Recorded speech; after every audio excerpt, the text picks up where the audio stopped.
할렐루야. 후반기 맞이 특별 새벽 기도의 오늘 마지막 시간입니다.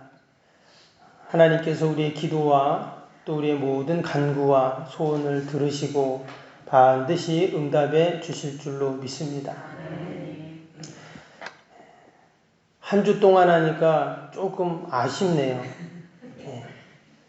전혀 안 그런가요? 제가 이전에 한 2주씩 했는데 또 힘들어하는 분들이 계세요. 그래서 한 주만 했는데 사실 특별 새벽 기도회라는 말이 매일 새벽 기도 하시는 분들에게는 좀 안 맞는 말이죠. 그동안 좀 새벽 기도가 어렵고 또 나오지 못하는 분들을 위해서 사실 특별 새벽 기도회를 하는 것입니다. 그런데 나오는 분은 항상 나오고 또 안 나오는 분들은 안 나오고 참 아쉽다 하는 그런 생각을 해봅니다. 아무튼 나가시면서 1인당 한 개씩 계란 한 판씩 꼭 가지고 가시기 바랍니다. 좀 선물이 너무 작은가 다음부터 좀 비싼 거를 해야 많이 나오시려나. 한 분에 한 판씩 가져가면 됩니다. 가족이 2명이면 2판. 2판 다 어떻게 먹지? 걱정 안 하셔도 됩니다. 한 판은 옆집에 주면서 전도하면 됩니다.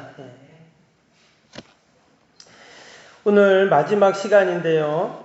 요한계시록 말씀을 같이 보려고 합니다. 요한계시록은 예수님의 사랑하는 제자였던 요한 사도가 반모섬에서 유배 생활을 할 때 하나님의 그 계시의 말씀을 받아서 기록한 그런 책이죠. 성경 66권 중에 가장 난해한 그런 책이다 이렇게 이야기를 합니다. 아마도 그 이유는 여기에 많은 상징 또 많은 비유들 무엇보다 아직 이루어지지 않은 일들에 대한 기록이기 때문에 그렇습니다.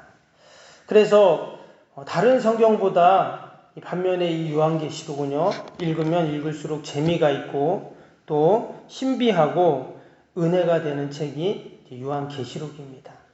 요한계시록에 많은 내용들이 나오지만 특별히 오늘 8장에는 기도에 대한 그런 말씀이 이제 나오게 됩니다.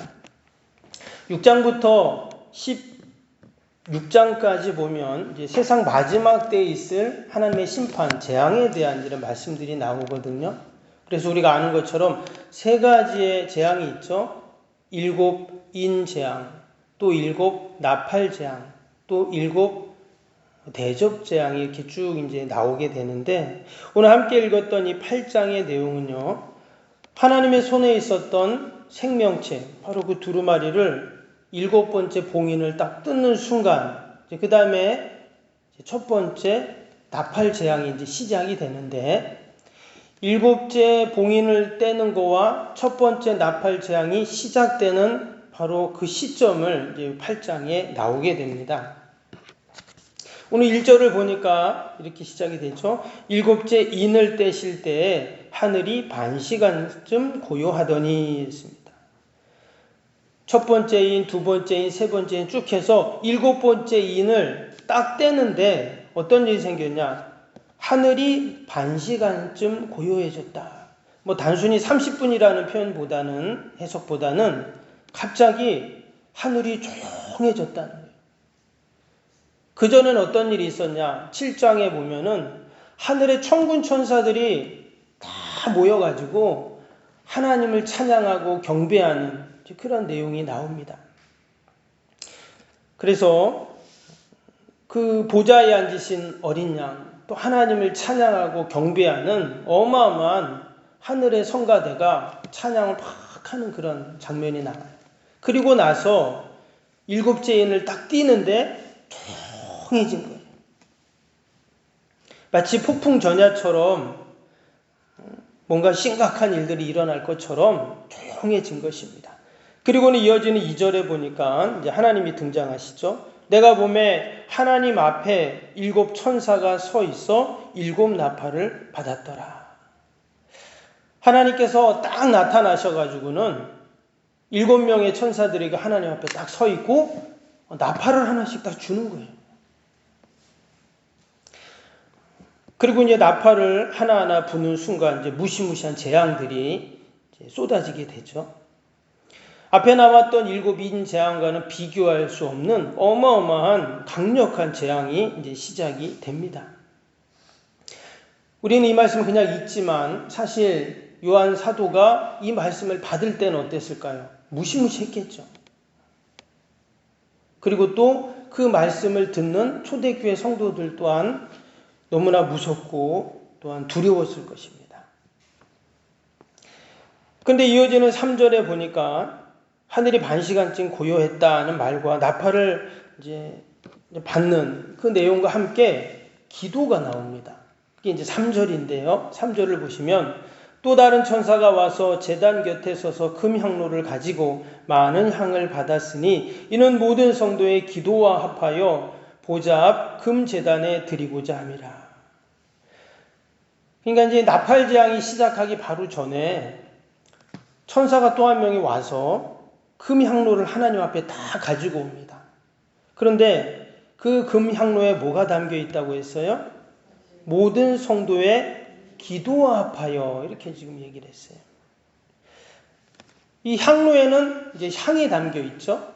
그래서 향을 피워가지고 그 향기로운 향을 이제 퍼져가게 하는 건데, 근데 그 향로에 성도의 기도가 담겨 있다. 이렇게 지금 이야기를 하고 있습니다.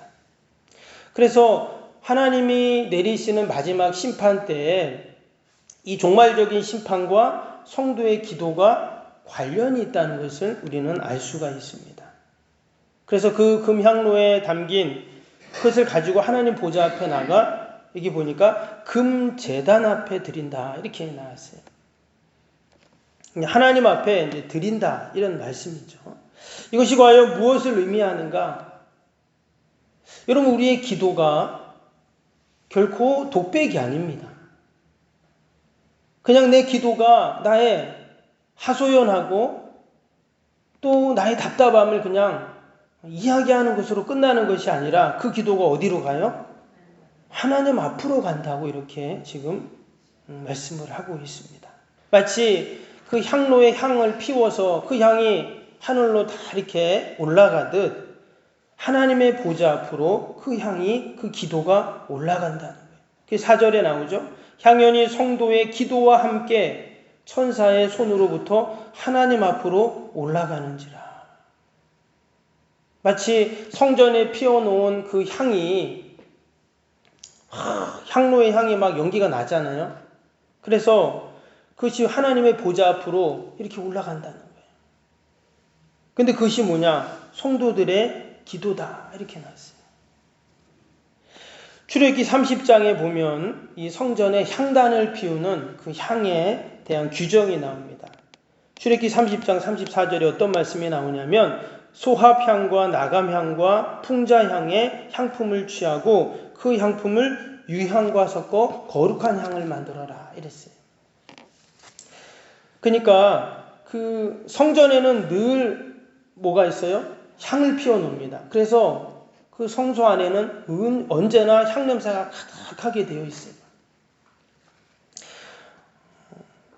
이 성전에는 두 가지의 냄새가 났는데 어떤 냄새가 났냐면 하나는 늘 제단에서 제물을 태우는 냄새가 납니다. 여러분, 우리가 집에서 이렇게 삼겹살 한번 구워 먹으면 어때요? 냄새 진동하죠. 근데 여러분, 황소를 태운다고 생각해 보세요. 어마어마하겠죠. 양을 태운다고 생각해 보세요. 그 늘 성전에는 그래서 그 제물을 태우는 냄새가 가득합니다. 근데 그 제물은 어떤 제물이냐? 희생제물이죠. 그래서 성전에는 늘 희생제물의 냄새가 가득하고 또 하나는 뭐예요? 이 향기로운 향의 냄새가 가득합니다. 여기 나오는 그 성전의 향은요, 최고급 향이거든요. 때문에 그 냄새가 너무나 향기로웠어요. 때문에 성전에는 늘 희생제물의 냄새, 그리고 향의 냄새가 났어요. 이것은 다른 말로 하면 여러분, 교회에는 늘 무엇이 가득해야 할까요? 성도들의 희생, 또 기도가 가득해야 된다는 거예요. 이 희생과 기도가 가득할 때 여러분, 그것이 진정 하나님이 기뻐하시는 성전이 되는 것입니다.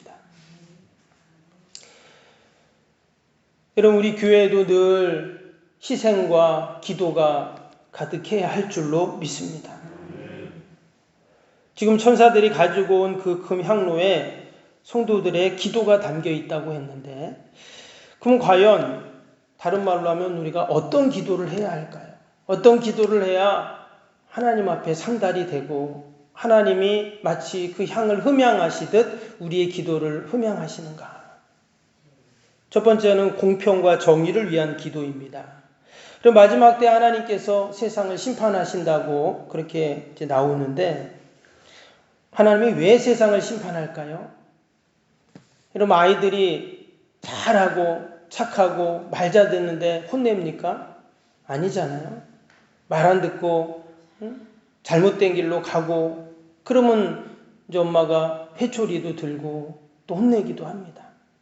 마치 하나님께서 죄악으로 말미암아 타락한 이 세상을 심판을 하시는 것이죠. 여러분, 죄악의 특징은 늘 한쪽으로 치우치는 것이 죄악입니다. 결국은 치우치는 거죠. 때문에 하나님의 세상을 심판하는 기준은 언제나 공평과 정의입니다. 하나님이 세상을 다스리시는 기준도 공평과 정의예요. 공평과 정의에서 벗어날 때, 치우칠 때 하나님의 심판의 칼이 들려지게 되는 것이죠. 하나님의 뜻이 하늘에서 이룬 것 같이 땅에서도 이루어지기를 소원하는 기도, 그것이 바로 공평과 정의를 위한 기도입니다.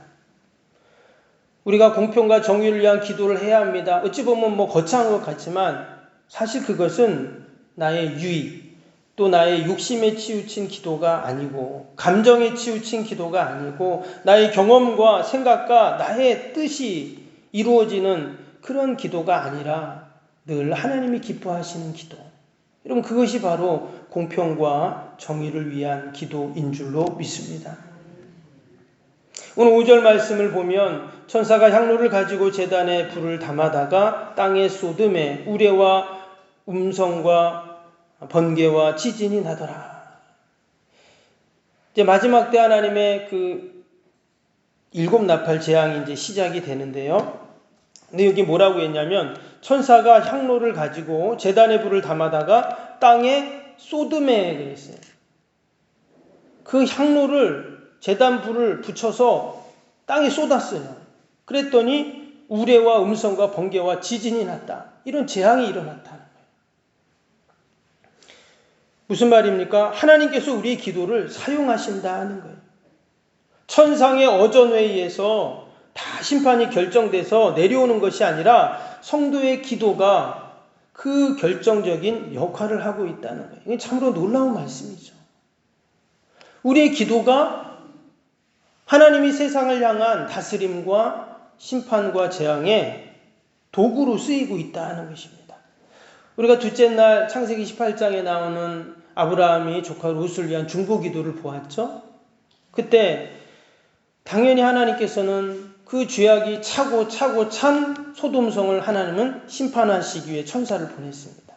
천사들이 심판을 가지고 그 소돔성에 가고 있어요. 근데 그때 아브라함이 하나님 앞에서 기도를 하죠. 어떤 기도를 합니까? 하나님, 죄인과 의인을 함께 멸하시려고 합니까? 이 기도를 했어요. 공평과 정의를 위한 기도죠. 근데 그 소돔성은 어때요? 10명의 의인이 없어서 결국은 멸망하게 됩니다. 그러나 아브라함의 기도를 하나님은 들으시고 그의 조카 롯을 살려주시죠. 여러분, 우리가 늘 하나님 앞에 공평과 정의를 생각하며 기도할 때 그 기도가 바른 기도가 되는 줄로 믿습니다. 혹이나 나의 잘못된 기도 때문에, 나의 욕심의 기도 때문에 세상에 잘못된 심판이 이루어져서는 안 된다는 것이. 그래서 늘 내가 하나님 앞에 하나님의 뜻을 헤아리면서, 우리가 하나님의 뜻을 헤아리기 위해서는 말씀을 들어야죠. 말씀을 붙잡고 기도해야 됩니다. 그럴 때 바른 기도, 하나님이 기뻐하시는 기도가 되기 때문이죠. 늘 저와 여러분의 기도가 공평과 정의를 위한 기도가 될 수 있기를 바랍니다. 그리고 또 그 금향로에는 어떤 기도를 담아야 하는가? 진실과 성실의 기도를 담아 하나님께 올려드려야 합니다. 우리가 요한계시록을 천천히 읽고 묵상해 보면 마지막 때에 하나님께서 세상의 악을 심판하시고 또 물으시는 그런 말씀들이 쭉 나옵니다. 하나님이 죄를 물으시고 악을 심판하시지만 여러분, 하나님의 택함 받은 구원받은 백성들은 어떻게 하십니까? 철저하게 구별하시죠. 그래서 하나님의 택함 받은 백성들은 하나님께서 늘 지키시고 보호하십니다. 마치 이스라엘 백성들이 애굽에 있을 때 애굽에 10가지 재앙이 일어나죠. 그때 온 애굽 땅에 하나님의 심판과 재앙이 있지만 오직 하나님의 택한 백성들이 사는 고센 땅에는 아무런 재앙이 없었어요. 하나님의 택한 백성들을 하나님이 그처럼 지켜주셨다라는 것입니다. 그래서 하나님께서는 세상의 마지막 때에 또는 우리 인생의 마지막 때에 하나님의 무시무시한 심판이 있는데 하나님의 택하신 백성들은 하나님께서 늘 지키시고 보호하시는 그 은혜가 있는 줄로 믿습니다. 그래서 우리가 하나님의 심판을 생각할 때 한편으로는 무섭고 두렵기도 하지만 하나님은 택한 백성들이 이 땅에 살면서 늘 무섭고 두려워하며 살기를 원치 않으시죠. 도리어 우리 성도들은 하나님이 나를 지켜주신다, 보호하신다, 또 도와주신다 이러한 믿음으로 살기를 원하시죠. 때문에 우리의 기도는 어떤 기도입니까? 늘 감사 기도가 되어야 돼요. 진실한 기도, 또 성실한 기도가 되어야 여러분 우리의 삶이 복된 삶이 되는 줄로 믿습니다. 하나님 심판이 있을 거니 하나님 그 심판을 좀 피할 수 있도록 도와주세요 하면서 날마다 무서워하며 기도하는 자가 아니라 이미 하나님께서 우리를 지켜주시고 보호해 주신다고 약속해 주셨기에 우리가 그 말씀을 붙잡고 감사하며 기도하는 것, 이것이 바로 우리 성도들의 기도인 줄로 믿습니다. 오늘도 하나님께 올려질 그 금향로에 우리가 어떤 기도를 담아야 할까? 공평과 정의의 기도를 담고 감사의 기도를 담고 또 진실한 성실한 기도를 담아 오늘도 하나님 앞에 영광을 돌리는 저와 여러분이 될 수 있기를 바랍니다.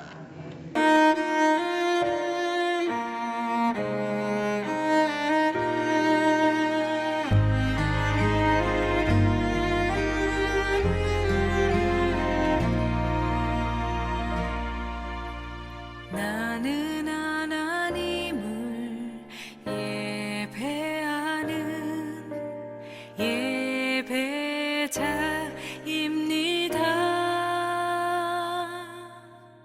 내가 서 있는